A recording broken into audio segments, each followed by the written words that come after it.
आज की वीडियो में हम लोग पढ़ने वाले हैं ट्राइंगल के बारे में।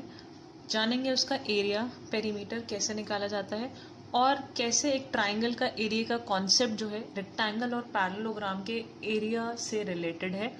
तो देखो और समझो, फॉर्मूलों को रटने की ज़रूरत नहीं है, कॉन्सेप्ट क्लियर होना चाहिए। आपको ये पता है कि पिछली वीडियो में मैंने आपको बताया था रेक्टेंगल का एरिया।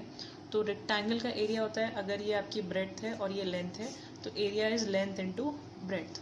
ठीक है, अब आपको ट्राइंगल का एरिया निकालना है। तो देखो, मान लो, एज्यूम करो कि ये आधा साइड मैंने काट के साइड कर दिया और सिर्फ ये ट्राइंगल है मेरे पास। ठीक है, तो एक राइट एंगल ट्राइंगल है। अब मुझे इसका एरिया निकालना है। तो लॉजिकली मैंने क्या किया, रेक्टेंगल को मैंने दो बराबर हिस्सों में डिवाइड कर दिया, बीच में से आधा काट दिया। ठीक है, तो आधा कर दिया। तो अगर मैं इसके एरिया को भी आधा कर दूं तो मुझे क्या मिल जाएगा, इस ट्राइंगल का एरिया मिल जाएगा, इस शेडेड पार्ट का एरिया मिल जाएगा। ठीक है, देखो मैंने यही तो किया है। रेक्टेंगल का एरिया लेंथ इंटू ब्रेड्थ था, यानी पूरा रेक्टेंगल का एरिया लेंथ इंटू ब्रेड्थ करके आता है। अगर मैंने उसको आधा बीच में से शेप को कट किया तो मैं एरिया को भी आधा कर सकती हूँ। तो ये हो गया आपका ट्राइंगल का एरिया।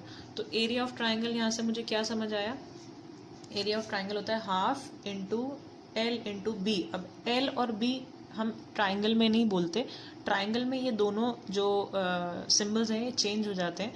ये आपका बन जाता है बेस, तो दिस बिकम्स द बेस, यानी जिस पे वो ट्राइंगल खड़ा है, आधार।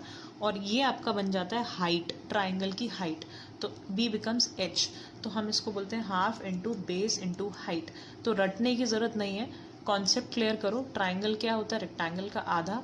अब ट्राइंगल का एरिया मतलब रेक्टेंगल का आधा एरिया, तो रेक्टेंगल का आधा, तो एल और बी यूज नहीं करोगे, बस बी और एच यूज करोगे। बेस इंटू हाइट, तो किसी भी ट्राइंगल का एरिया निकालना हो, आधा इंटू बेस इंटू हाइट।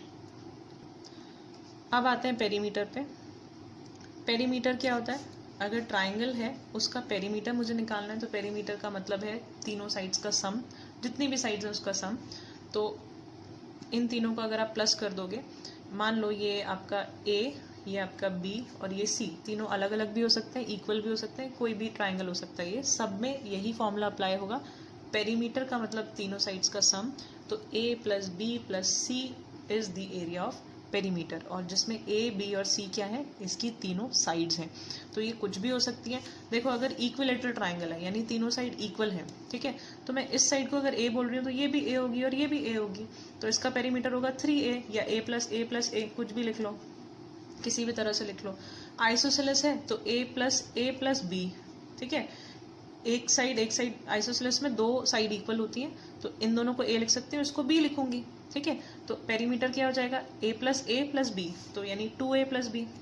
तो it depends on the side and the type of triangle, उस हिसाब से इसका पेरीमीटर चेंज होता है। Otherwise a plus B plus C आप हर किसी में अप्लाई कर सकते हो। अब हम देखते हैं पैरेललोग्राम का एरिया कैसे ट्राइंगल के एरिया से रिलेटेड है। तो सबसे पहले देखो पैरेललोग्राम होता क्या है। पैरेललोग्राम एक ऐसी शेप है जो एक प्रॉपर्टी तो रेक्टेंगल जैसी रखती है और बाकी दूसरी प्रॉपर्टी उसकी डिफरेंट है।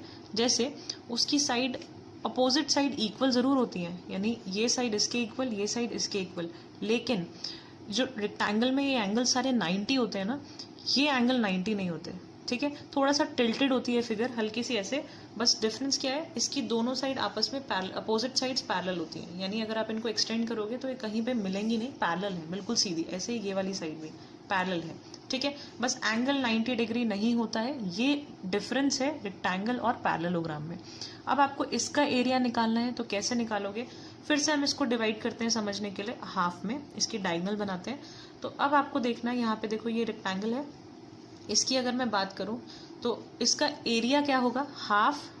अगर मैं इसकी बात करूं कि मुझे इसका एरिया निकालना है, तो half into base into height, B into H. ठीक है, तो अब इस ट्राइंगल का एरिया मुझे पता चला बी इंटू एच।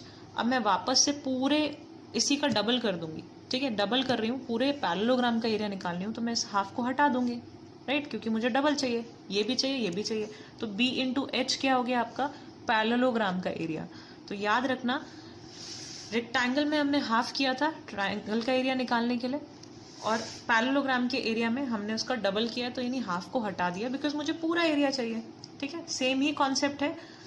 जो एरिया रेक्टेंगल का होता है L इंटू बी, वही सेम है B इंटू एच ही है, लेकिन यहाँ पे जो है इसके सिंबल्स चेंज हो जाते हैं। क्यों?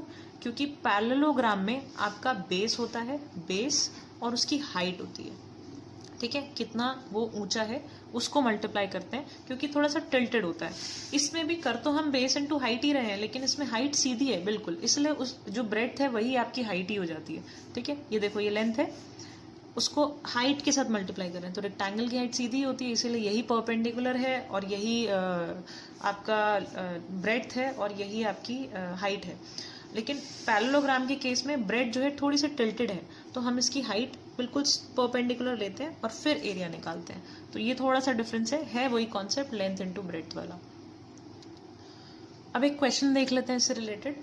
तो area of right angle triangle is 16 centimetre square.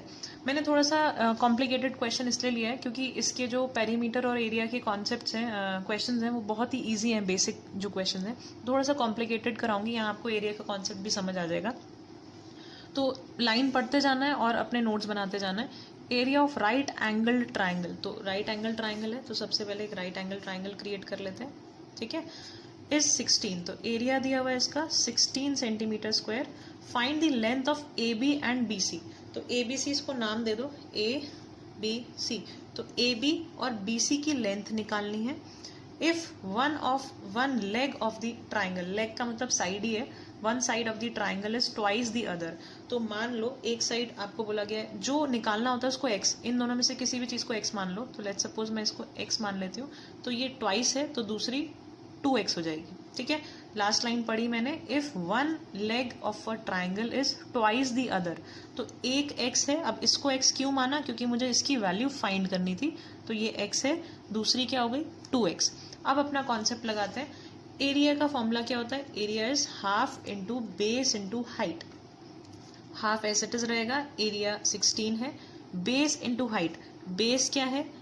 x, ध्यान से देखो फिगर में, बेस मेरा x है और हाइट क्या है 2x, ठीक है। 2 से 2 कैंसिल हो गया, 16 इक्वल्स टू एक्स स्क्वायर। तो आपकी यहाँ पे स्क्वायर के साथ 16 को स्क्वायर में कन्वर्ट करो, 4 का स्क्वायर लिख सकती हूँ मैं इसको, तो ये स्क्वायर स्क्वायर कैंसिल आउट, तो x इक्वल्स टू 4 सेंटीमीटर्स, ठीक है। तो x की वैल्यू आपकी आ गई 4 सेंटीमीटर्स। दैट मीन्स जो आपका बेस है वो 4 सेंटीमीटर है, तो ऑटोमेटिकली आपका जो ये हाइट है ये क्या हो जाएगा 2x है, तो 2 इंटू 4 दैट इज 8 सेंटीमीटर्स। तो दोनों चीज आ गई। यही तो पूछा था क्वेश्चन में, find the length of A B and B C, दोनों की आपने लेंथ निकाल ली। दैट्स इट, बहुत ही इजी सा क्वेश्चन है। बस क्वेश्चन देख के डरना नहीं है, एक एक लाइन पढ़ो और सॉल्व करते जाओ, एक एक लाइन पढ़ो, नोट्स बनाते जाओ, सॉल्व करते जाओ। और कोई क्वेश्चन है जो आप चाहते हो कि मैं समझाऊं या आपको नहीं समझ आ रहा है, मुझे कमेंट बॉक्स में प्लीज मेंशन करो, मैं आपको सॉल्यूशन भेजूंगी।